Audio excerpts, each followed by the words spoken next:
Comme on est la fin de l'année, c'est Elul, et Elul c'est les Slichot. La vraie raison, comme Nathania parle beaucoup, et le Picard, alors la vraie raison qu'on est ici, c'est parce que j'ai langué ma tante. Ça c'est la vraie raison. Toutes les autres choses que vous allez entendre, effacez tout parce que c'est pas vrai. La vraie raison c'est on est bien en famille. Et je demandais à Gila si ce sera possible. Comme il n'y a pas trop de place et on est assez un petit groupe qui suit les cours, ça fait déjà quelques années et on comprend un peu ce que je dis.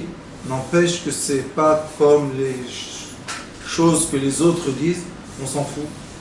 Nous on veut bien passer le chemin ici et tout va bien. Mais comme on ne va pas perdre notre temps et notre vie à se justifier, alors ceux qui veulent vraiment suivre ce chemin, cette vision de vie, qui est une vision que je sais qui n'est pas commune, on dit ? Oui, commun. C'est pas commun, pas partout. Pas ordinaire. Mais un jour j'ai décidé que ou je suis fou et je vis bien, ou je suis normal et je souffre. Alors j'ai dit la souffrance, c'est pas tellement intéressant. On peut passer à un autre. Et on est passé Baruch Hashem à ça. Ça c'est l'introduction pour comprendre pourquoi on est là et on n'est pas dans un autre monde. Et comme on a 2 cours encore jusqu'à Rosh Hashanah, aujourd'hui et la semaine prochaine, après c'est déjà Rosh Hashanah pour Hashem. J'aimerais bien qu'on parle de la Tfila. Et en parlant de la Tfila, qui est le contact ou la liaison entre l'être humain et Akadosh Baruch Hu, plutôt ceux qui savent la vérité, c'est l'être humain avec soi-même, mais plus élevé.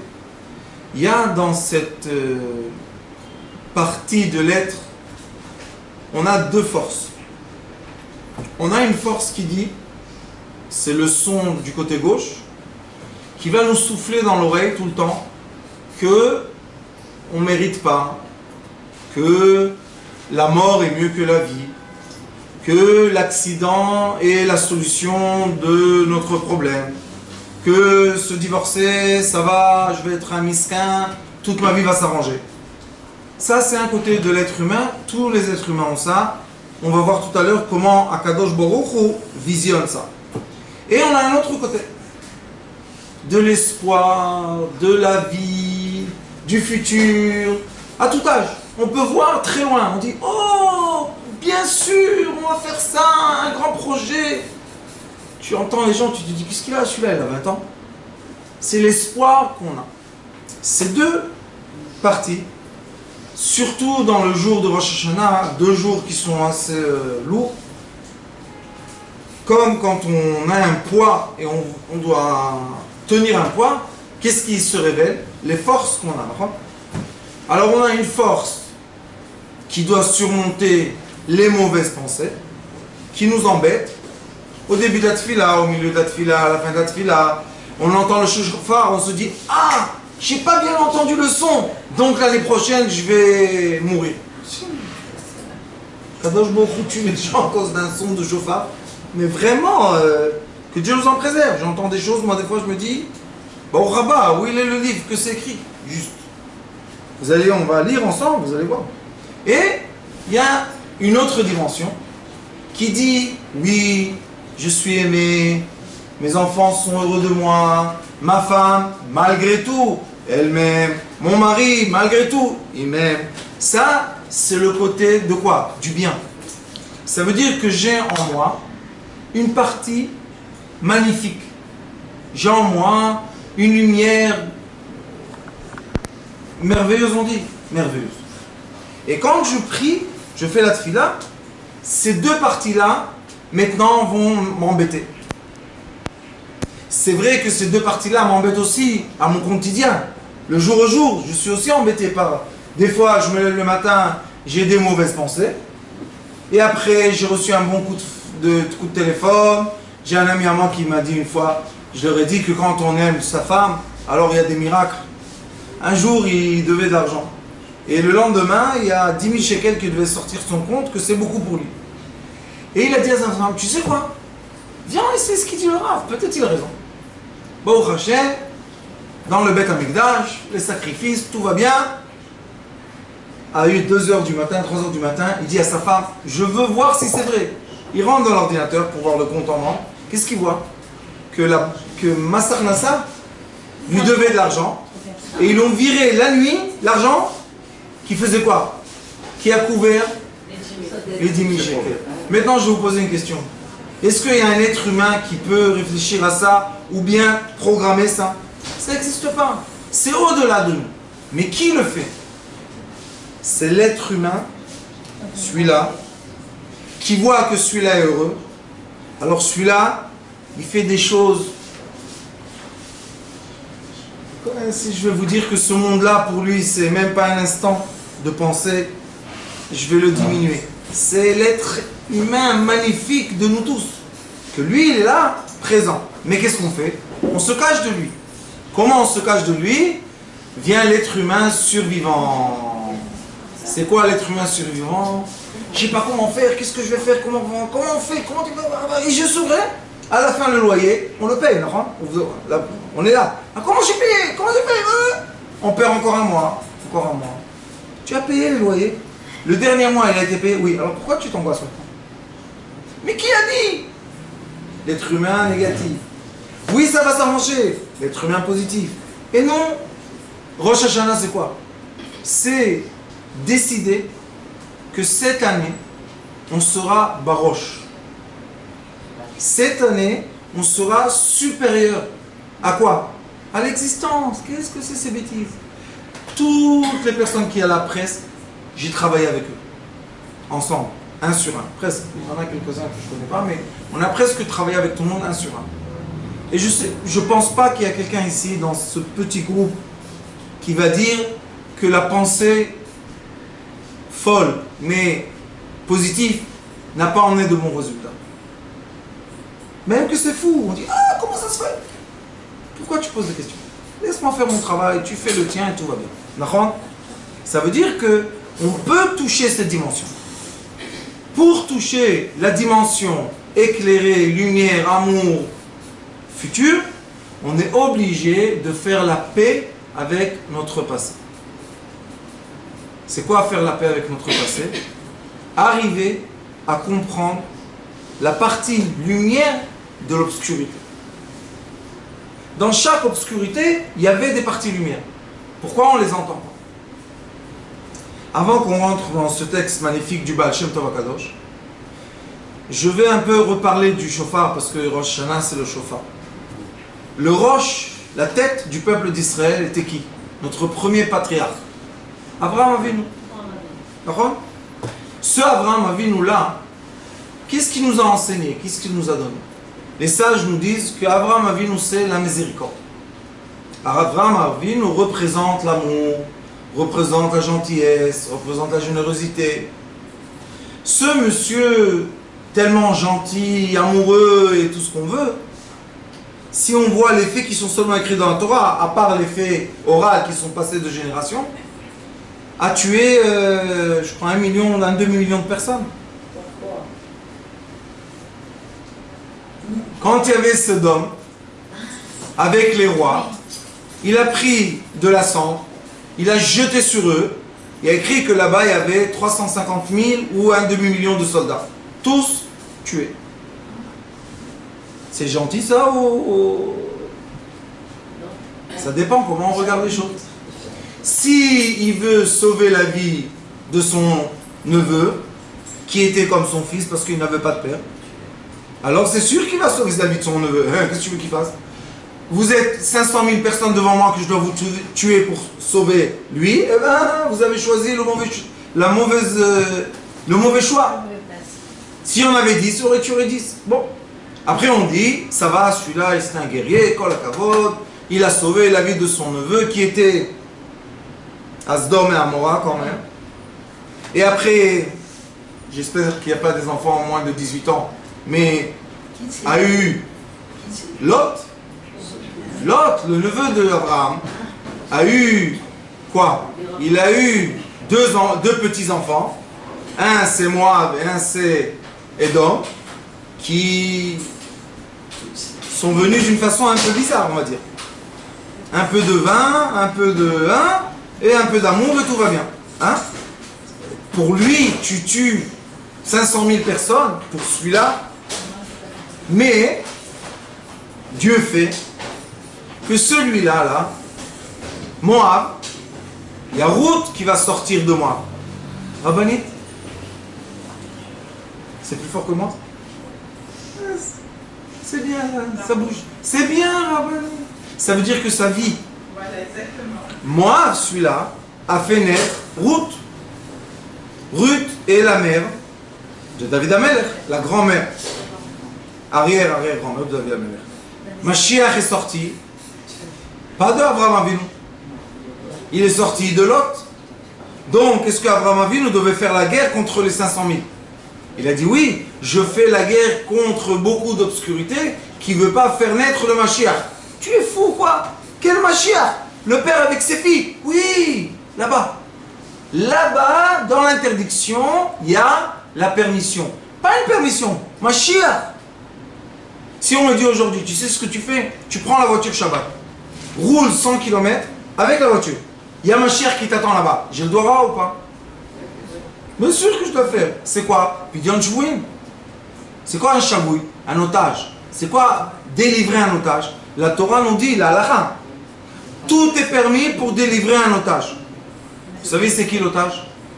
C'est l'âme. Notre âme. C'est un otage. Dans la main de qui? De la tristesse. Du côté gauche. Quand on est dans le côté droit, ah, bonjour Rabbanit.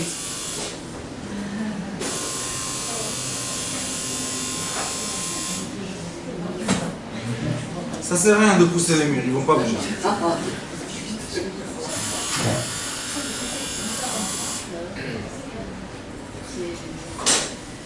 Alors en vivant et regardons les faits que Akadosh Baruch Hu, Rabbanit Kimchi, peut-être vous venez à côté de moi, venez ici. Si. Et je vous ai acheté un cadeau en plus. Et Gila, emmène-lui le... Venez ici. Là, à côté de moi. לא פחות, רק יותר. Il manquerait une la couronne, c'est bien. Vous voulez? Non, je voudrais plus. Voilà, c'est vous là.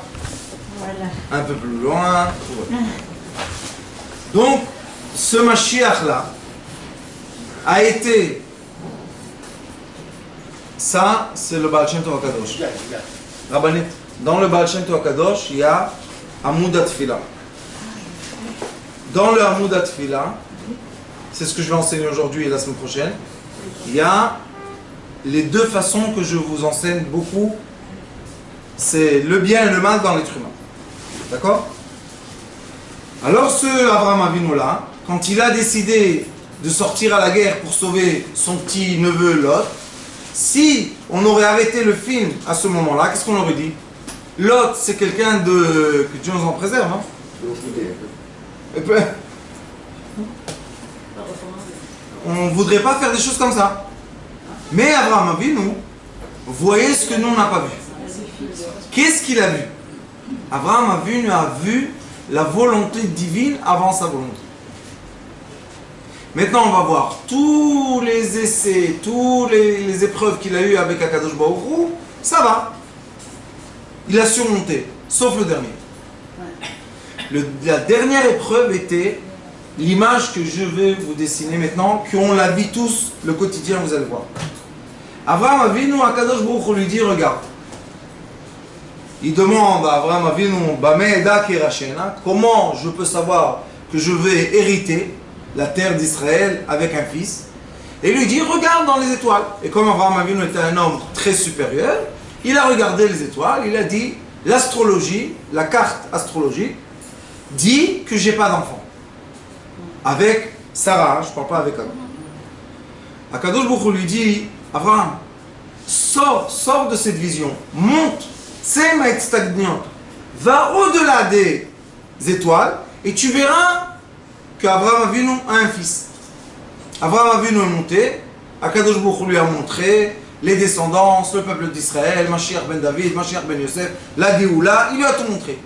Il était très content, il lui a dit bon, comment on le fait? Il dit sépare le Yud de Sarah, qui était homme, Sarai était homme, sépare le Yud, enlève un Yud, que le Yud d'après la Torah, ça représente la goutte masculin, et oui, le Yud et le Vav c'est le masculin, et le He c'est le féminin. Sépare ça, et ouvre ça en deux, et tu auras He et He. Un Abraham a reçu, il devait être un peu plus féminin, et l'autre qui a reçu, Sarah, et Baruch Hashem, Yitzhak est né. Bon, Yitzhak est né, on est très content, tout le monde est très heureux. À 37 ans, Akadosh Baruch Hu reparle avec Abraham Avinu. Vous savez que quand on lit la Torah, c'est juste des lignes. Combien de temps est passé entre que Yitzhak est né et 37 ans? 3, 4 lignes, 5 lignes, 10 lignes, 20. Mais dans la vie, 37 ans de vie. Il a aimé Abraham, il a aimé son fils, il a fait grandir son fils. Et un jour, sa femme lui dit, Sarah, je ne veux pas qu'il s'approche d'Ishmaël. Qu'est-ce que tu as, ça? Va Abraham chez Akadosh Baruch Hu lui dit, je ne suis pas content. Ani ohev et Ishmaël, j'aime Ishmaël. Akadosh Baruch Hu lui dit, écoute, tout ce qu'elle te dit, ta femme Sarah, écoute-la. Pourquoi? Parce que les descendances que tu veux, que je t'ai promis, vont venir de Yitzhak. Très bien, on est très content. Un enfant qu'on ne peut pas avoir chez soi, on le renvoie dans la belle famille. Et nous, on garde le Sarah et Yitzhak, très content. Yitzhak, quand il a 37 ans, il dit à Kadosh Baruch Hu, c'est le moment d'égorger. Hein? Égorger. Shrita. Couche Shrita maintenant. De qui? Ton fils. Lequel? Le né. Lequel? Celui que tu aimes. Lequel? De Sarah et Menon. Oh, qu'est-ce qu'il va faire maintenant? Abraham Avinu doit égorger son fils. Qu'est-ce qu'il fait? Maintenant, la Rabbani Imri va me dire que les livres disent que l'ange l'a arrêté. Vous allez bien étudier la prière de Rosh Hashanah et vous allez voir que de dizaines de fois il est écrit la cendre d'Istrak, c'est ce qui nous protège. La cendre qui nous protège. Maintenant, on va se dire, ça, c'est un film de fou. On rentre dans le film de fou. Pourquoi? D'un côté, Dieu, qu'Abraham Avinu, c'est pas quelqu'un qui a hérité la croyance. Il a travaillé pour la croyance. Lui dit, écoute, tu dois l'égorger et le sacrifier. D'un autre côté, Abraham Avinu, dans cette période, si vous regardez bien le texte, habitait à Beersheva avec Agar et Ishmael. Et Sarah et Yitzhak habitaient à Kiryat Arba. Ils habitaient à Bethléem et à Hebron. Donc Abraham Avinu doit se lever le matin, prendre Ishmaël et Eliezer et d'Abraham, personne ne sait pourquoi, je vais vous dire tout à l'heure la raison. Prendre à beau matin Yitzhak sans dire à Sarah, pourquoi tu dis pas à la mère que tu vas égorger ton fils? Hein? La vie a une autre vision maintenant. Et l'image est qu'ils vont vers la montagne de Har Moriah. À un certain moment, il leur pose une question aux trois. Qu'est-ce que vous voyez? Seulement Yitzhak dit, je vois le feu descendre du ciel là-bas. Maintenant, je vais vous poser une question. Pourquoi Abraham Avinu prend Ishmaël et Eliezer d'Abraham? C'était pas la demande de Dieu. Dieu lui a pas dit, lève-toi le matin, prends Yitzhak, l'âne, Ishmaël et Eliezer. Non, il a dit, tu prends ton fils, tu l'emmènes là-bas, tu l'égorges, c'est fini. Pourquoi il les emmène les autres? Ishmaël, il a pris aussi Ishmaël? Il y avait Ishmaël et Eliezer. Non, eux ils sont restés deux. Oui, mais dans cette montée, ils étaient... Les trois étaient. Alors le Talmud dit que Abraham Avinu voulait deux témoins à ce qu'il a fait. Ça c'est la réponse du Talmud. C'est bien. Bon, Hachem, Toda Rabba, il n'y a pas de... Mais moi je vais vous poser une question de l'être humain. Vous avez entendu? Qui voit la montagne. L'être humain, le père, il y a le père, on n'est pas des animaux, on n'est pas des murs, on a quelque chose. Le père, qu'est-ce qu'il s'est dit? Peut-être c'est pas Yitzhak. Mais on t'a dit que c'est pas Yitzhak, c'est Yitzhak. Alors pourquoi tu poses la question? L'espoir. Ça nous rentre dans quoi? Dans l'état d'esprit de Avraham Avinu. J'ai l'espoir que je ne vais pas devoir égorger le fils de Sarah qui est toutes mes descendances. Parce que en le coupant, c'est fini Abraham, tu es très gentil. Lot, ton neveu qui a fait l'amour avec ses 2 filles, qui a emmené 2 garçons, le Mashiach sortira de lui. Vous comprenez un peu 130, quel âge il avait? 137 ans. Ceux qui ont ici 80, ils comprennent c'est quoi 130? C'est une belle partie de la vie, on comprend les choses. Et maintenant, il monte. Et quand il monte, maintenant les rôles se changent. Tous les jours, quand on dit Slichot, on dit que Yitzhak a demandé à Avraham Avinu, c'est moi qui veux te sacrifier, c'est pas toi qui vas me sacrifier. Hein? Il a voulu changer le feu en eau. Yitzhak lui a dit, je veux être Ola Temima, je veux avoir le plaisir d'être sacrifié pour Dieu pour me rapprocher de lui. Tout à l'heure on a dit un film de fou, maintenant ça y est, comment ça s'appelle? C'est des scénarios impossibles. Qu'est-ce qu'il fait? Il prend le Ma'achelek, Shrita. Yitzhak lui dit, papa, attache-moi bien, parce que si tu m'attacheras pas bien, je suis dans mes forces. Et vous savez qu'est-ce que le Midrash dit? Tu viendras m'égorger, je te tuerai avant. C'est le Midrash qui dit. Yitzhak dit à son père, avant de m'égorger, je te tuerai. Pourquoi? Je suis dans mes forces et toi tu es un vieillard. Alors fais-moi plaisir. Attache-moi bien comme il faut. Mets bien le bois sur moi. Et Shrita. Vient l'ange lui dit, Al tashlach. Quand on fait Shrita, on doit envoyer le couteau et ramener le couteau. Lui, il a juste fait ça. L'ange du mal a pris le sang. Il est parti tout de suite chez Sarah. Il a dit, regarde qu'est-ce que fait ton mari maintenant, ton fils. Qu'est-ce qu'elle a fait Sarah? Tout de suite, mort. Maintenant, je vous pose une question. Comment Abraham n'est pas mort? Il n'est pas mort. Mais il avait confiance en Dieu. Il savait que de lui, il a... Et Sarah n'avait pas confiance en Dieu. Parce qu'il a fait la volonté de Dieu. Égorger son fils. Ouais, c'est survivre à tout ça. Et savoir que derrière toi, back office, Lot est en train de faire grandir les parents du Mashiach. Quoi, lui, il n'a pas des sentiments, Abraham, c'est devenu quoi, un ange? C'est un homme. Qu'est-ce qu'il fait? Regardez. S'il pleure, ça veut dire qu'il n'est pas content de ce qu'Akadosh Baruch Hu fait. Je pleure. S'il pleure pas, il va exploser. Vous savez pourquoi les gens reçoivent un infarctus du cœur ou l'AVC dans la tête? Parce qu'ils sont devant une...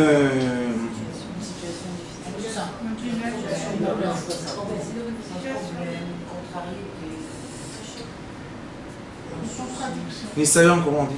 Une expérience. Ils sont devant une expérience qui se déroule d'une façon naturelle, mais à un certain moment, la boule de neige, on ne peut plus l'arrêter.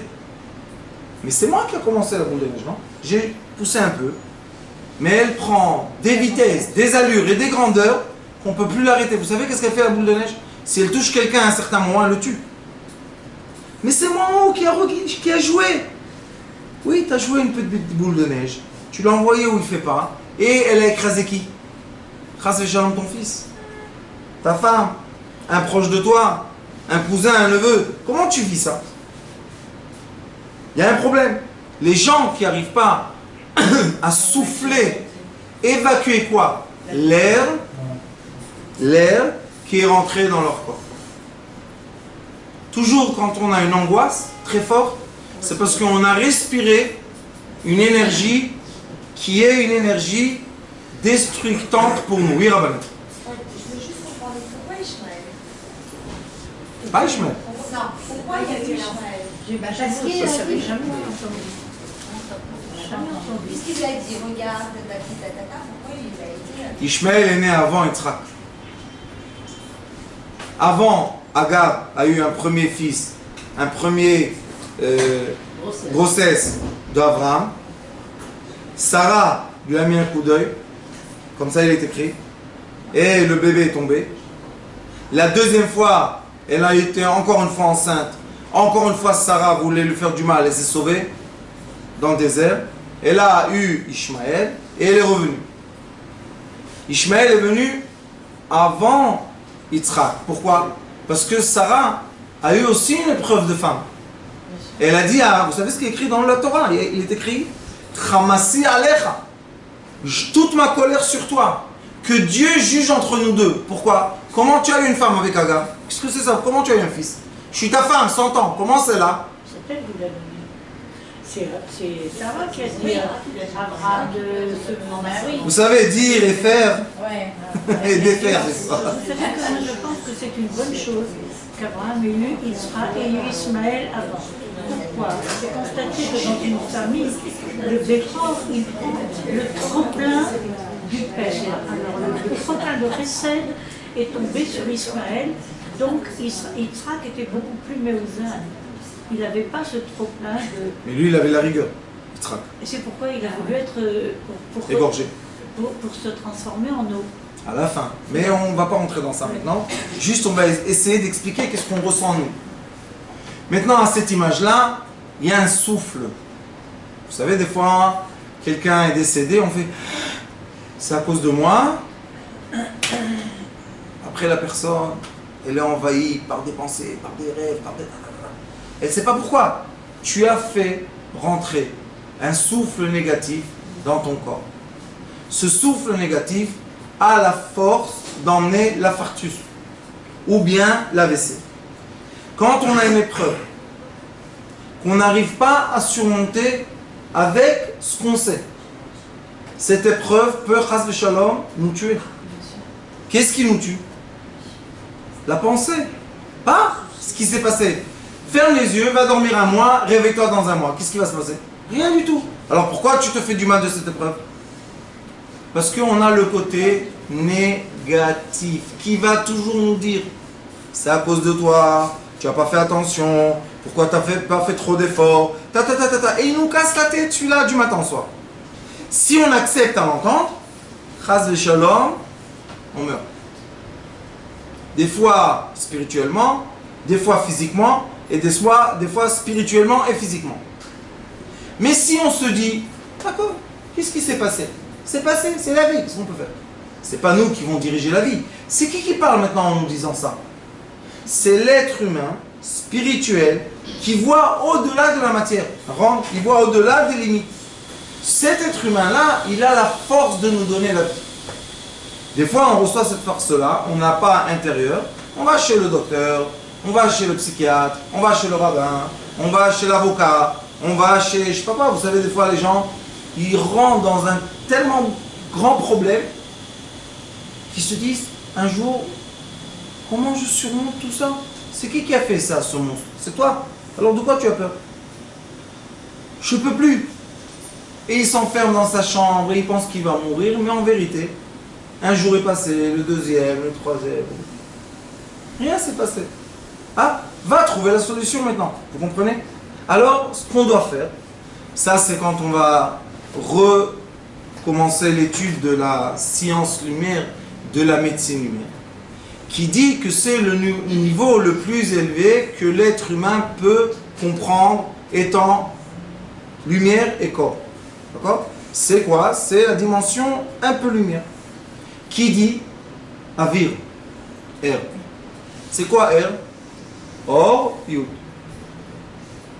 C'est la lumière qui influence toute existence qui est Yud. C'est quoi Yud? Yud, c'est l'atome, c'est toute l'existence. La lumière qui influence toute existence est donnée à l'être humain. Tu as le droit de surmonter et d'exister. Si Sarah Amen aurait eu un chauffard et elle aurait soufflé le chauffard, est-ce qu'elle serait restée en vie ou pas? Vous savez pourquoi? Je vais vous dire pourquoi. Parce qu'il est écrit qu'avant que la personne soit décédée, pas tous, hein. Il y en a qui reçoivent un bisou dans la bouche et tout va bien. Mais il y en a qui voient le Yetzer Hara avec l'épée et les 3 gouttes à la fin de l'épée. C'est quoi les gouttes? C'est le sang que de Yitzhak. Et la personne a peur. Elle ouvre la bouche, le Zohar Kadosh dit que les gouttes rentrent dans son corps et en 40 jours, c'est fini l'histoire. Mais si j'aurais pas fait, j'aurais soufflé le chauffard, rien serait rentré dans ma bouche, et voilà, je reste en vie. Abraham Avinu était tellement, comment on va dire, déchiré, tellement... Qu'est-ce qu'il pouvait penser ce monsieur? Imaginez-vous, son neveu qui était à Sdom, que Dieu a détruit Sdom, ça veut dire que les gens de Sdom, c'est des gens, hein, sort de Sdom en vie grâce à Abraham Avinu. Il a deux petits-enfants, que c'était Mamzerim. C'est les filles de interdits. Celui-là, ça va. Il vit, il fait élever les enfants, il a de l'argent, il a tout ce qu'il faut. Moi, Abraham Avinu, je suis monté où? Dans la montagne de Har Moria, où il y a les odeurs de Kadosh Baruch Hu. Il y a la pierre Even Ashtia, que tout le monde a été créé par ce point. Je suis le plus haut élevé possible. Qu'est-ce que je dois faire? Égorger mon fils. Et non seulement l'égorger, le tuer, et faire la fête. Mettre un sacrifice et tout va bien. Et après, pensez, Abraham Avinu doit redescendre de la montagne sans son fils. Comment il va voir Sarah? Et ces deux-là qui sont restés, Ishmaël et Eliezer, qu'est-ce qu'ils vont dire? C'est qui le mieux? Yitzhak, c'est sûr que c'est pas le mieux. Pourquoi? Il a disparu, vous savez, évidemment. Alors c'est qui le mieux? Ishmaël va hériter parce que c'est le fils. Eliezer va hériter parce que c'est l'élève fidèle. Et Abraham Avinu le plan. Abraham Avinu, tout de suite après cette paracha-là, qu'est-ce qu'il fait? Abraham Avinu livkot et Sarah. Pourquoi tu pleures? Est-ce que égorger ton fils, ça fait moins triste que ta femme est morte? Qu'est-ce qu'il y a? Abraham Avinu, il n'a pas eu le commandement de Dieu de tuer Sarah. D'accord? Alors maintenant, il peut se comporter comme un être humain. C'est pour ça que tout de suite il pleure. Mais après qu'il pleure, il finit de pleurer. De là-bas, c'est la halachot qu'on voit pour les gens qui sont décédés. Comment faire? 3 jours pleurer, 7 jours être en deuil, 30 jours, 1 an, c'est ça. Ça veut dire que dans chacun de nous, Rosh Hashanah, c'est le moment de la Akedat Yitzhak. On est tous dans le même balagan d'Abraham. Quel est le balagan? Quel est le désordre qu'on a en nous? Vous savez, je vais vous dire. Ne répondez pas parce que je ne veux pas entendre. Votre cœur, je l'entends assez fort, ne répondez pas. Combien de gens dans cette chambre ont vécu dans leur vie un moment de se dire la mort est mieux que la vie? Vous connaissez? On se dit que la solution, Dieu, prends-moi maintenant, ça suffit. Ça y est, j'ai compris. Combien de nous ont ressenti ça, pas une fois dans la vie, 2 fois, 3 fois, 4 fois. Et après, en pleurant, on était fatigant de cette pensée, on est parti dormir. Et le lendemain, miracle. Le loyer qui se fait payer, on n'est pas renvoyé du travail, la personne qui nous a fait de mal est partie en Chine. Plein de miracles comme ça qu'on se dit, oh, comme elle est belle la vie. T'as oublié que hier, t'as dit à Dieu, prends-moi. Ça, c'est Rosh Hashanah. Rosh Hashanah, le vrai, c'est que je dois être Rosh Lashana. C'est quoi Shana en hébreu? Le Sefer Yetzira dit qu'il y a le monde élevé, ça s'appelle Olam, toute la construction du monde de Dieu. Shana, c'est la façon spirituelle qui va envelopper le Nefesh, la vie matérielle. On est obligé de surmonter spirituellement et avec la compréhension de l'être humain, l'homme, la vie du Nefesh. Coca-Cola 0. Pas Coca-Cola 0, moins 0. Monte dans le spirituel. Monte dans le monde spirituel. Tu seras l'homme le plus heureux. Tu seras l'homme le plus heureux du monde. Tu voudras toujours vivre. Pourquoi? Parce que ça y est, je suis dans la dimension qui est la dimension de la vie, de la joie, de l'amour. Est-ce qu'on a le droit, dans ce monde physique, vivre cette dimension ou pas? C'est sûr qu'on a le droit. C'est pour ça que le premier patriarche, Abraham Avinu, la dernière épreuve qu'il a eue, c'est quoi? Montre à tes enfants, jusqu'à la fin des générations, que malgré que tout le physique a l'air d'être impossible, voilà, Yitzhak revient du Gan Eden après 3 ans, se marie avec Rivka, emmène des enfants, un des enfants est à Yaakov, Yaakov est Dmut Adam Arishon, et le tzaddik, il emmène 12 tribus, bon, est-ce qu'Abraham Avinu est décédé avec la peine ou est décédé avec la joie? Il a eu la chance de marier son fils, Yitzhak. Vous pouvez développer ce truc qu'Yitzhak revient après 3 ans de Gan Eden. C'est bon, on veut ça. Elle vit dans la Kabbalah. On veut ça. Yitzhak Avinu, quand il a été égorgé et brûlé, son âme est montée. Mais, tous ici, vous connaissez un peu la physique que je vous enseigne. Qu'est-ce qui s'est passé? La lumière quantique est montée. Qu'est-ce qui restait? La cendre. La cendre, c'est l'atome de quoi? De carbone, qui est la racine de tout ce qui existe. Toute l'existence est faite de carbone. Donc, si la lumière a été séparée du carbone, est-ce que je peux la remettre? Oui. C'est Triatametim Rabbanit. Comment il y aura, et c'est une des choses qu'on doit, pas seulement croire, comprendre que c'est vrai. Comment Akadosh Baruch Hu va refaire vivre les morts? Le carbone, ce qui reste dans la cendre, il va envoyer un trait de lumière. Cette lumière, c'est quoi? C'est le photon qui tourne autour, qui va remettre toutes les matières dans ce carbone, et hop, on a un être humain. Quel est le problème? Pourquoi 3 ans? Alors le carbone est là. Oui. Il dit, et regardez, on va maintenant un peu comprendre ce qu'il dit le Baal Shem Tov. Ve'esh ba'adam kama kochot.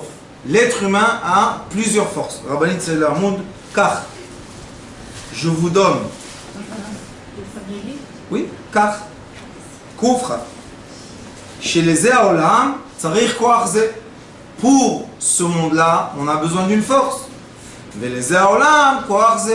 Et pour un autre monde, on a besoin d'autres forces. Par exemple, quand on était à la maternelle, on devait savoir se protéger du sable. Quand on est rentré à l'école, il faut se protéger des crayons.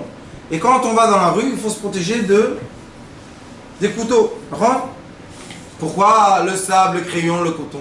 Parce que chaque fois qu'on évolue spirituellement, on passe de monde. C'est quoi le monde? Ce qui nous entoure. Moi j'ai mon monde, vous avez le vôtre, chacun ici voit le monde d'une autre façon. Ça on a déjà parlé dans des autres.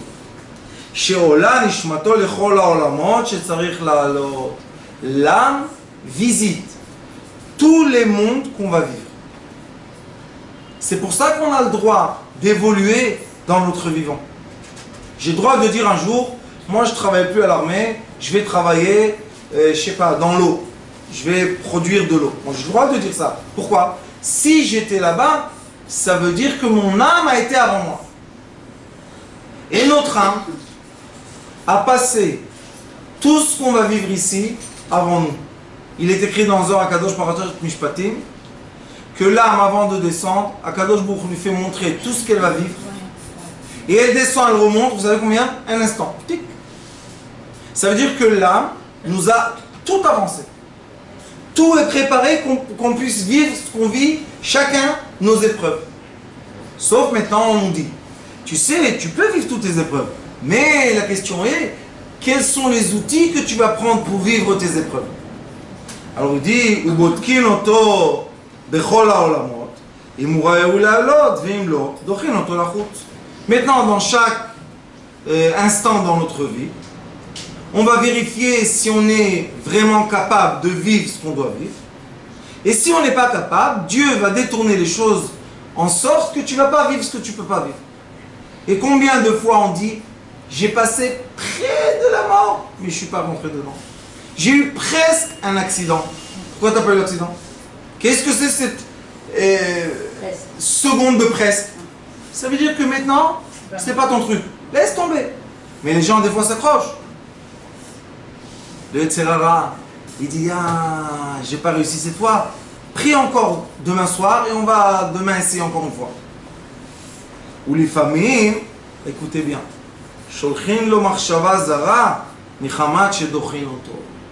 Des fois, on voit qu'une personne rentre dans un diamètre de bêtises. Je vais dire un exemple simple qui s'appelle les jeux, les cartes. Et on se dit, il est devenu complètement fou celui-là. Est-ce qu'il est devenu complètement fou ou pas? Dit le Baal Shem Tov HaKadosh. Au moment qu'il fait du mal, c'est parce que HaKadosh Baruch Hu le préserve d'un vrai mal. Vous n'entendez pas ce que je vous dis? Il tombe dans un vice de cartes. En le faisant tomber dans un vice de cartes, de femmes, d'alcool, de drogue, de je sais pas quoi, c'est exactement la force que Dieu lui met dans la tête. Pourquoi? Ne va pas là-bas. Parce que là-bas, il aurait fini. Là, non. Et c'est pour ça qu'on voit beaucoup de gens qui rentrent. Oui. Et on voit beaucoup de fois que la personne, pendant quelques années, il était dans le mal. Et à la fin, il fait tchouva, hop, il retourne dans l'autoroute. Qu'est-ce que c'est cette idée de descendre de l'autoroute tout d'un coup? D'où elle est venue? Akadosh Baruch Hu lui a fait rentrer cette idée dans la tête. Pourquoi? Pour son bien. Pourquoi je parle de l'autre? Parle de toi-même. Pour mon bien. Des fois, je fais des bêtises, c'est pour mon bien. Vous savez que Kabbalah, c'est la géométrique de Niouf. Interdit entre êtres humains. Niouf, c'est tout ce qui est interdit entre l'homme et la femme. Kabbalah et Niouf, c'est le même gématria. Pourquoi? Parce que celui qui rentre trop fort dans la Kabbalah et Chaz Shalom peut se jeter d'un immeuble, Kadosh Baruch Hu lui dit, viens mon fils. Qu'est-ce qu'il y a? Tu vois, c'est là interdite. Va là-bas. Ah, interdite. C'est mieux que tu fasses ça et tu fasses tchouva que tu tombes d'un immeuble et c'est fini, il n'y a plus de tchouva. Ça veut dire que toutes les pensées négatives qu'on a eues et qu'on aura dans notre vie, ce sont des sauveteurs. Il y a un exemple. Un enfant et un père sont partis dans la forêt. Très bien. À un moment, l'enfant a rêvé trop, et il se retrouve loin du père. La nuit passe, il se recherche, et le père, il est en colère avec l'enfant ou pas? Pourquoi tu m'as laissé la main? Il est très en colère. Quand il voit l'enfant, il est presque en train de tomber d'une façade. Qu'est-ce qu'il fait? Il lui donne une shift. Bah! Et l'enfant tombe sur la tête. Mais n'est pas tombé une façade de 50 mètres. Qu'est-ce qu'il fait l'enfant quand il s'est réveillé? Hein? Il en a à son père. Baruch Haba que je t'ai vu. D'accord ou pas? Il est heureux de le voir. Mais tu as reçu une gifle. C'est pas une gifle, c'est une caresse. Pourquoi? Pour que je ne tombe pas dans la façade. Il faut savoir, je vous dis avant Rosh Hashanah, parce que les idées rentrent. Ayez les outils contre les idées. Oui, tu as une mauvaise idée, il n'y a pas de problème. C'est Dieu qui t'a envoyé maintenant pour me sauver la vie. Ah oui. L'autre jour, vous nous avez parlé de la conscience. À quel moment elle intervient? L'inconscience? Non, la conscience. La conscience de l'être humain va vous expliquer, pas ce paragraphe, un autre. On a un peu de temps, on va expliquer. Ça, c'est un paragraphe qui veut justifier positif. Positif. Positivement, les mauvaises pensées, les mauvaises paroles et les mauvaises actions qu'on a eues dans notre vie. Pourquoi on fait aussi fois que ça sert à rien? Si, ça sert. Parce que chaque an, chaque minute de notre vie, tout est nouveau. Et ça ne veut pas dire que si j'ai pas fait tchouva, si j'ai fait tchouva maintenant, et je suis un grand tzaddik, ça ne veut pas dire que maintenant j'ai pas une bêtise dans ma tête qui va me sauver d'une bêtise plus dangereuse. Mais si tout ce qui est mal, c'est bien, on fait tchouva de quoi? Je vous explique encore une fois. Des moments de conscience qu'on ressent qu'on était loin. C'est pour languir à Kadosh Baruch. Et quand on pense qu'on est loin, en fait, on est prêt parce qu'on inverse, comme on dit, le vrai et le faux. Non. Alors, où est-ce qu'on sait si on s'est trompé ou pas? Si, On ne sait jamais. on sait jamais. Et c'est pour ça qu'on fait tous les jours tchouva.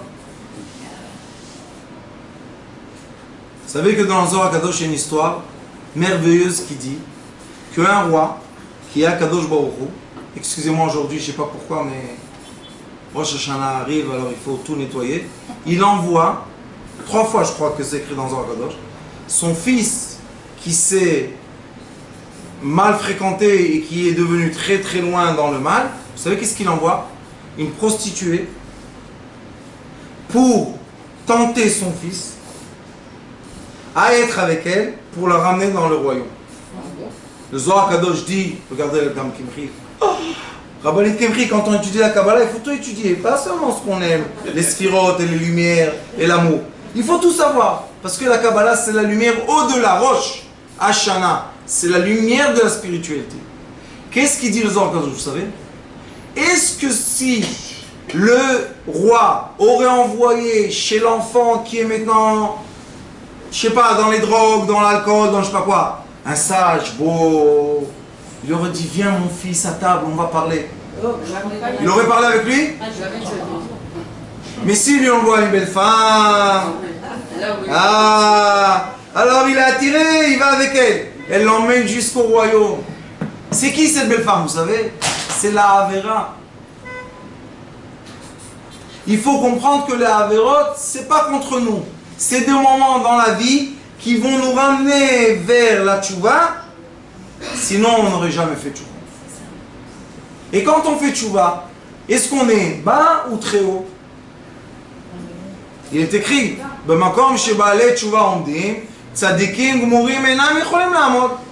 ça veut dire qu'on fait un saut au-delà du tzaddik et on devient Baal Tchouva. Mais le vrai Baal Tchouva est exactement comme vous dites, Rabbanit.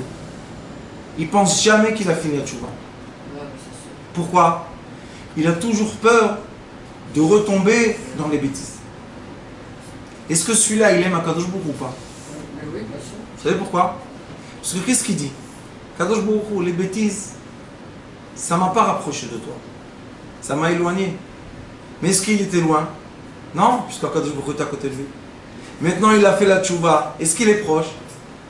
Il est très proche d'Akadosh Baruch Hu. Alors il dit à Akadosh Baruch Hu, je veux rester proche. Vous comprenez? C'est pour ça qu'il faut aimer tout le monde.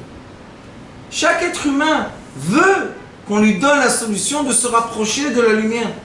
Moi, je n'ai pas encore rencontré la personne qui m'a dit « Je ne veux pas le bien, je veux être dans le mal ». Je n'ai pas rencontré. Où elle est celle-là? Où il est le rachat? Je n'ai pas rencontré un rachat. Tu sais, aujourd'hui, il y a une dame qui s'est assise ici, elle me dit « Tu sais ce que je fais ?» J'ai dit « Parle pas. » Elle dit « Pourquoi ?» J'ai dit « Je sais. » Elle dit « Qu'est-ce que tu sais ?» Je lui ai dit, il y avait Rabbanit Lina à côté d'elle. Elle lui a dit « Laisse, le Rav, il sait. C'est pas la peine de parler. » Quel est le problème? Vous savez ce que j'ai fait? Je lui ai dit, rentre dans ta pensée, imagination, et on va tout calmer. Elle a presque vomi. J'ai dit, tu sais, si tu veux vomir ça veut dire que tu l'aimes ou tu l'aimes pas? Elle m'a dit, j'aime pas, je veux vomir. J'ai dit, tu es tzadika ou tu es une méchante? Qu'est-ce que vous dites? C'est une tzadika. Pourquoi elle s'est embrouillée dans ça? On ne sait pas. C'est ça la force de la tchouva. On ne sait rien du tout. On est des ignorants. Et il faut reconnaître qu'on est des ignorants, c'est tout. Et Akadosh Baruch Hu nous dit simplement, je vous aime en dessous de la table et au-dessus de la table. Je vous aime dans l'écorce du chauffard et je vous aime dans le son du chauffard aussi. Je vous aime, simplement.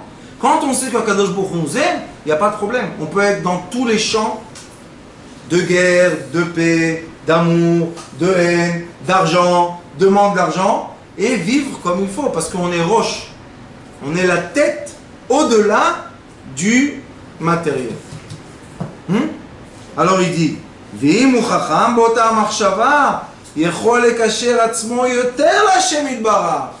Il dit, si c'est un sage qui comprend c'est quoi la marcha vazara, tout d'un coup vous avez les images qui viennent, les pensées mauvaises, il dit, si tu as compris ça, tu peux t'approcher plus d'Akadosh Baruch Hu. Pourquoi? Parce que quand je fais la prière et j'ai des mauvaises pensées qui viennent et je surmonte les mauvaises pensées, dans quel monde je suis? Je suis dans le monde très proche d'Akadosh Baruch Hu. Il y a encore ici, mais après il dit comme ça. Attendez, je trouve. Après il continue. Ça, c'est tout ça, c'est étudier comment faire la prière. J'ai été chez un grand tzaddik dimanche, un grand tzaddik, qui s'appelle le Rebbe de Toldot Aaron. Et il m'a dit, comment tu fais quand il y a les problèmes et je t'appelle pour... Je lui ai dit, moi j'adoucis les choses. Ça s'appelle en hébreu Amtakot. Et lui, il travaillait toujours bitul akzerot. Se battre avec le mal, déchirer les épées. Il m'a dit, tu sais, j'ai adopté ta voix. Maintenant, je dis à mes élèves, soyez gentils avec tout le monde, souriez à tout le monde, faites du bien, ça suffit, le mal, on a compris. Alors il a vu le livre, celui-là, que j'avais dans la main, parce que j'enseigne ça à Jérusalem. Il m'a dit, tu sais, tout le travail de tefila que j'ai, et lui c'est un oivet, ça s'appelle, prie et tout. Il m'a dit, j'ai étudié de là. Je lui ai dit, si c'est comme ça, alors le Rav va étudier que le mal est bien.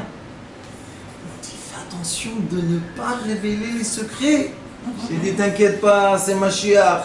Tout le monde sait le secret, ils doivent juste les entendre. Dit le Baal Shem Tov même. Plus loin.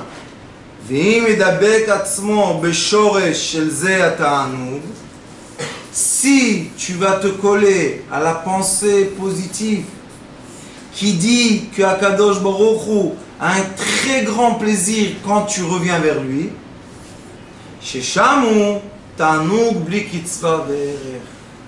quand la personne comprend que tout le mal est pour le bien, c'est fini, on est très heureux.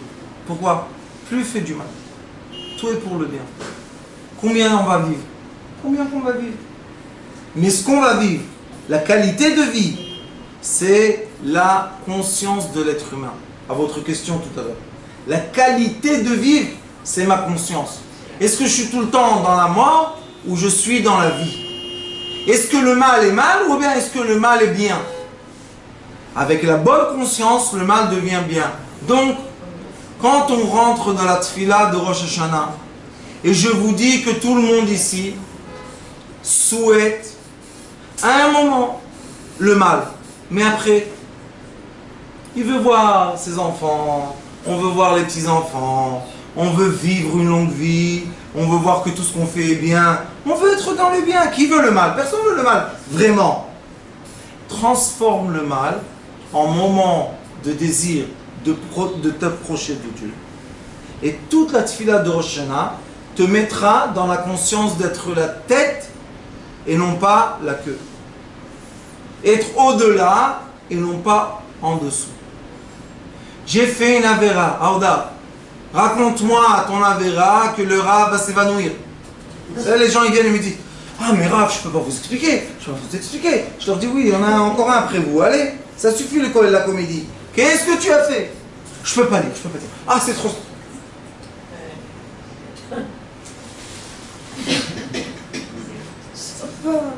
Il t'a pas vu quand tu l'as fait? Il t'a vu.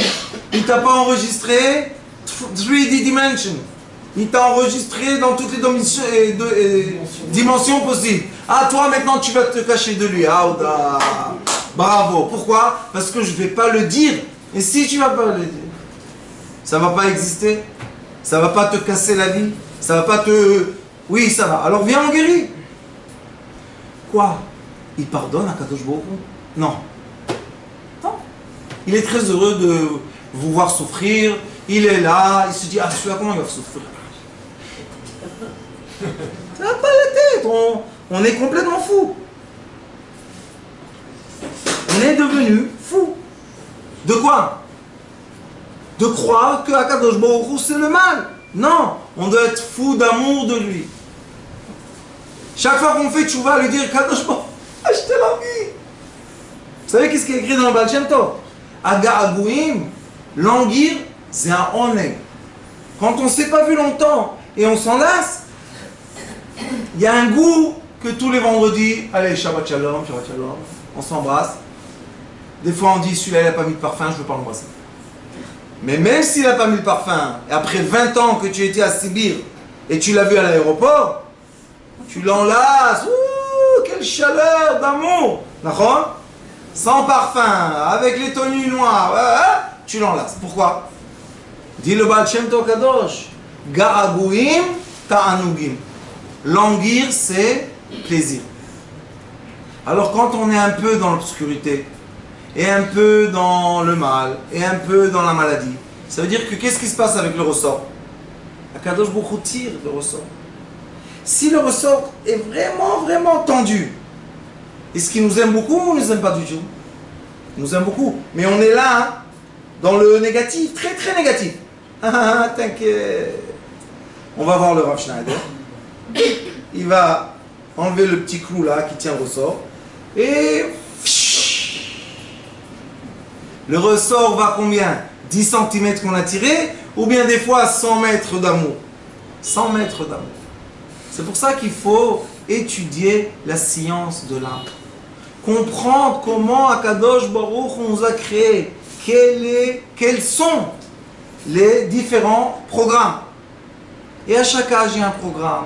Et à chaque situation, il y a un programme. Et ce qui est important, c'est les programmes positifs tout le temps. Jamais appliquer sur un être humain les programmes négatifs, destructifs. Qui veut dire, tu es fautif, tu es pas bien, tu es méchant. Interdit ça. Interdit les uns sur les autres, parce qu'on est obligé d'être dans l'amour gratuit, mais interdit nous-mêmes sur soi-même. On n'a jamais fait de mal, on n'est jamais méchant. Aujourd'hui, une dame me dit, ah, mon fils, il ne parle pas. Je dis, je veux vous poser une question. Si j'aurais, votre fils serait là à côté de moi, et il m'aurait posé la question, qu'est-ce que je dois choisir? Ma femme et mes enfants ou ma mère? Qu'est-ce que vous auriez répondu, vous? Il dit, ta femme et tes enfants. Je dis, alors pourquoi vous pleurez maintenant? Il dit, vous avez raison, vous avez raison, vous avez raison. Je dis, oui, j'ai raison. Alors pourquoi vous pleurez? Je n'ai pas vu ça comme ça. C'était pas éclairé pour moi comme ça. Et les comédies et le cinéma. Je dis, allez un peu en Chutz-Laaretz. Dans quelques mois, vous allez revenir. Il ne va pas vous voir. L'essor va être bien tendu. Tic! Quand vous allez arriver, l'amour et tout va bien. Et tous les miracles du monde. Rabbanit Kimchi, qu'est-ce que vous voulez dire? Rosh Hashanah. Voilà l'audience. Je rigole pas. Vous me regardez comme ça. Heureusement que ma femme ne vous voit pas. Elle serait jalouse.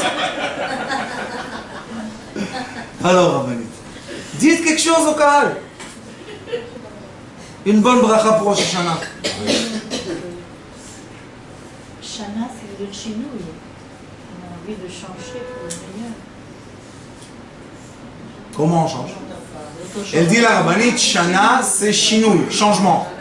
Alors elle dit, on veut changer, être meilleur l'année prochaine. Je pose la question. Où est le robinet?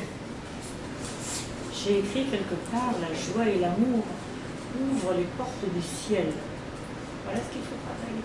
Alors je vais vous poser une question. Ce Shabbat, en allant à la synagogue, j'ai dit, j'ai envie de me nettoyer.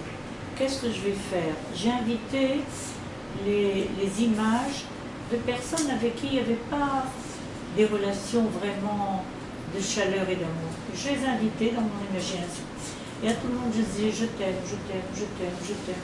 Jusqu'à ce que j'ai nettoyé mon imagination et mon cœur. Et ça à s'appelle. ma déception, j'ai vu que j'en avais, je croyais que j'aimais tout le monde. Ça s'appelle Rabbanit Roche. C'est quoi Roche? On soit toujours au-delà pour avoir la main sur le vrai robinet. Et pas en dessous pour recevoir les petites gouttes et dire « Ah, il ne veut pas me donner de l'eau. » S'il veut te donner de l'eau, mais ouvre le robinet. Baruch Adonai Leolam. Amen. Rega, bougez pas. Comme je sais que pas tout le monde va avoir le mérite d'entendre le chauffard, alors je vais vous faire les sons du chauffard. Se lève. Non? Vous voulez vous lever? Ah, le rabbi devant moi. Ça. Vous êtes...